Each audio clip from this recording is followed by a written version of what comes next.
क्या आपकी बहू अपने साथ लड्डू गोपाल लाई है? या आप अपनी बेटी को उसकी शादी में लड्डू गोपाल साथ में देते हैं? या आप फिर लड्डू गोपाल की सेवा करते हैं?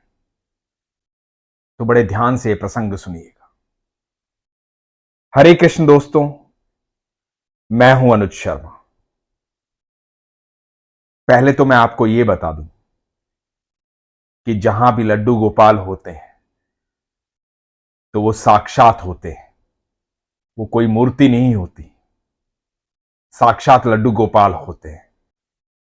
बहुत लोग ये सोचते होंगे कि सब लोग उनको भोग लगाते हैं, उनकी सेवा करते हैं, तो क्या वो भोग ग्रहण करते हैं? बिल्कुल वो भोग ग्रहण करते हैं।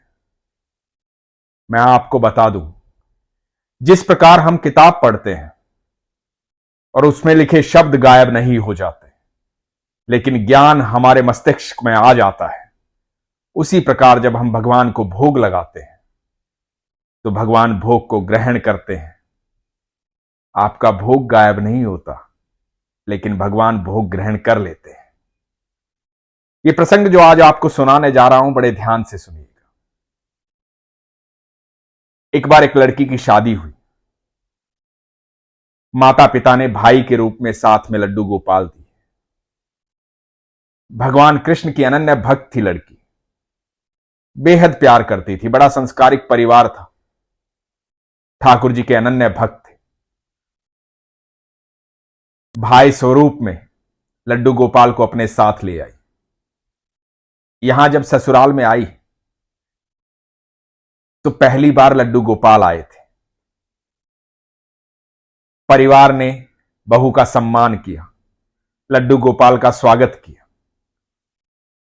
अब लड्डू गोपाल घर में आ गए तो उनका भोग वैसे ही लगता था जैसे वो अपने घर लगाती थी। उनको वैसे ही सुलाना, वैसे ही पोशाक धारण करवाना, वैसे ही नहलाना, वैसे ही दुग्ध पान करवाना, वैसे ही प्रेम करना, बहुत सारी बातें करना। सासू मां भी ये देखती थी कि बहू किस तरह से लड्डू गोपाल की सेवा करती है, कितना प्रेम करती है भगवान से। लेकिन उनके घर कभी लड्डू गोपाल रहे नहीं थे, तो उनको पता नहीं था कि सेवा कैसे की जाती है। पर अपनी बहू को देखती थी और बड़ा अच्छा लगता था कि बड़ी संस्कारिक बहू आई है। नई नई शादी हुई थी, तो इस लड़की ने अपने लड्डू गोपाल को कहा कि माधव सुनो, अब मेरी शादी हो गई है, ये मेरी ससुराल है, यहां के नियम अलग है। यहां सब लोग रात्रि में 9 बजे सो जाते हैं, तो अब अपना नटखटपन छोड़ देना। यहां हम देरी से नहीं सोएंगे, मर्जी से नहीं सोएंगे, रात्रि को 9 बजे सो जाएंगे।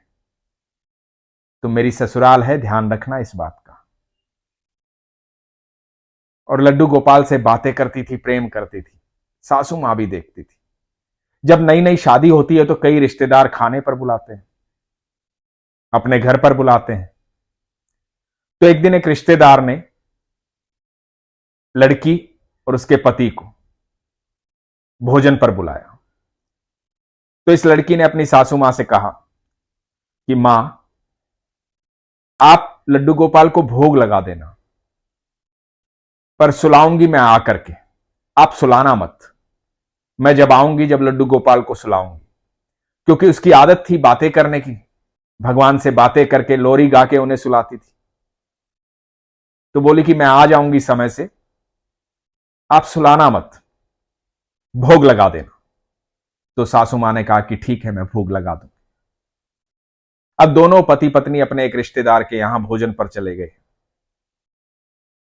वहां भोजन पर गए और लड़की के दिमाग में सिर्फ ये चल रहा है कि मेरे लड्डू ने भोग ग्रहण किया होगा कि नहीं। मैं मेरे लड्डू के पास नहीं हूं, मेरे भाई के पास नहीं हूं, मैं यहां भोजन कर रही हूं, वो क्या सोच रहा होगा। उसके दिमाग में सिर्फ लड्डू गोपाल चल रहे हैं।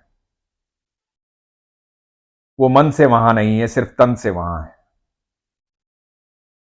इधर देखती है कि समय बीतता जा रहा है। अब रिश्तेदारों ने बुलाया है तो समय तो लगेगा ही। समय बीतता जा रहा है, बातचीत हो रही है, और बातचीत होते होते, हंसी मजाक होते होते 9 बज गए। बड़ी चिंता हो रही है कि लड्डू गोपाल को सुलाने का समय हो गया है और अभी तक हम यहां से निकले नहीं हैं। अपने पति को बोल भी नहीं सकती है, नई नई शादी हुई है। करीबन करीबन 10 बज जाते हैं और 10 बजे वो वहां से निकलते हैं।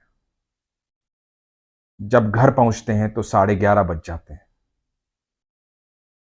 घर में घुसते ही भाग करके अपने लड्डू गोपाल के पास जाती है, अपने भाई के पास जाती है और देखती है कि लड्डू गोपाल सो रहे हैं। बड़ा सुकून मिलता है लड़की को, बड़ा अच्छा महसूस होता है कि चलो मेरे लड्डू सो गए हैं। सासू माँ ने उन्हें सुला दिया है, भोग लगवा दिया होगा, उसके बाद सुला दिया होगा। ये तो बहुत अच्छा हो गया। बड़ी खुश होती है और उसका मन शांत हो जाता है। जब सुबह होती है तो अपनी सासू मां के पास जाती है चाय लेकर के। सासू मां को बोलती है कि मां, बहुत बहुत धन्यवाद आपका। मैं समझ सकती हूं कि यह सब कुछ आपके लिए बिल्कुल नया था। तो सासू मां कहती है कि क्या हुआ? तो वो कहती है कि मां, आपने कल रात्रि को लड्डू को सुला दिया, समय से सुला दिया। उसे मैंने बता दिया था कि 9 बजे यहां सब सो जाते हैं, तो 9 बजे उसके सोने का समय था। मैं जब आई तो बहुत देर हो गई थी, बड़ी चिंता हो रही थी मुझे। आकर देखा कि लड्डू सो रहे हैं तो बड़ी खुशी हुई। बहुत बहुत धन्यवाद मां। सासू मां ने कहा कि अरे बेटा नहीं, कल रात को तो तुम्हें क्या बताऊं क्या हुआ। मैंने भोग समय से लगा दिया था, जैसा कि तू लगाती है, और हम लोग सो गए थे क्योंकि हमें पता था कि तुम देरी से आओगे। हम जल्दी सो गए थे और तुम कहकर गई थी कि लड्डू को मत सुलाना, मैं खुद आकर के सुलाऊंगी। तो हम लोग आकर के सो गए थे। जब मैं सो गई तो एक बच्चा मेरे पास आया, मोटी मोटी आंखों वाला, घुंघराले बालों वाला। बच्चा यहां खड़ा है मेरे बिस्तर के पास, आंखें मल रहा है, आंखें लाल हुई पड़ी हैं, और मुझे कह रहा है कि दादी, मुझे नींद आई है, मुझे सुला दो। मुझे कुछ होश नहीं है। अपने छोटे छोटे नन्हे नन्हे हाथों से वो अपनी आंखें मसल रहा है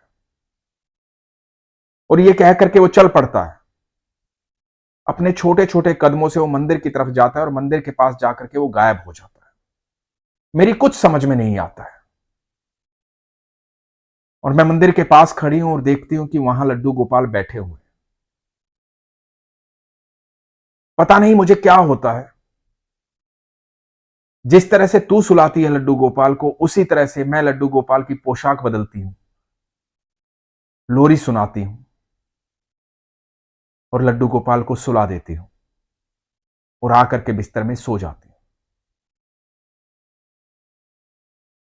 अभी जब सुबह मैं उठी तो मुझे लगा कि यह सपना था, मैंने ऐसा सपना देखा। लेकिन तू कह रही कि मैंने सच में लड्डू गोपाल को रात्रि में सुलाया था। सासू मां रोने लग जाती है। इधर बहू भी भाव विभोर हो जाती है। सासू मां बहू को गले लगाती है, कहती है कि मेरी जिंदगी के आखिरी पड़ाव में तेरी वजह से मुझे भगवान के साक्षात दर्शन हो गए। मैं देखती हूं किस तरह से स्नेह करती है तू लड्डू गोपाल को, किस तरह से प्रेम करती है तू लड्डू गोपाल को। मैंने लोगों से किस्से कहानियां सुनी थी कि लोग भोग लगाते हैं, लोग प्रेम करते हैं। अब मुझे पता लग गया कि ये किस्से कहानियां नहीं है। लड्डू गोपाल जहां होते हैं साक्षात होते हैं, हमारे घर में साक्षात है। मैंने रात्रि में देखा है उन्हें,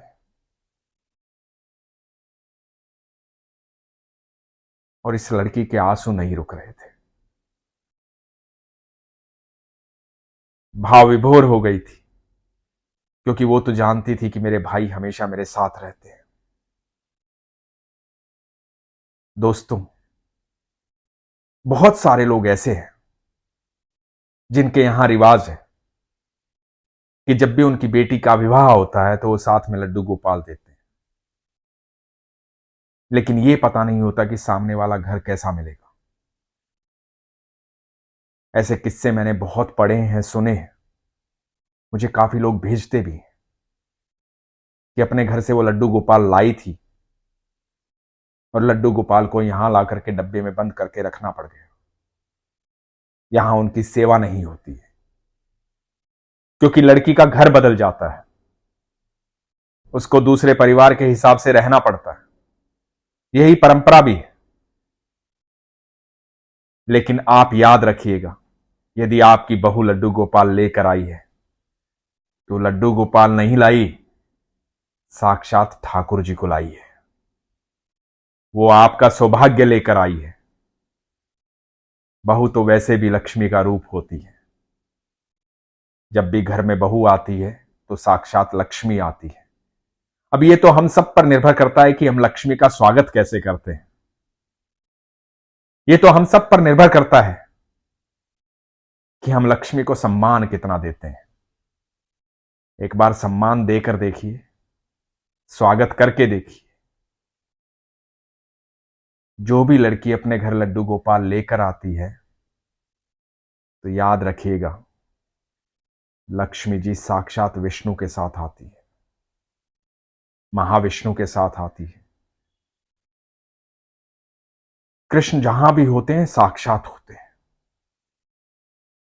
जिसके साथ भी होते हैं साक्षात होते हैं, और जिसके साथ जो रिश्ता होता है उस रिश्ते को निभाते हैं।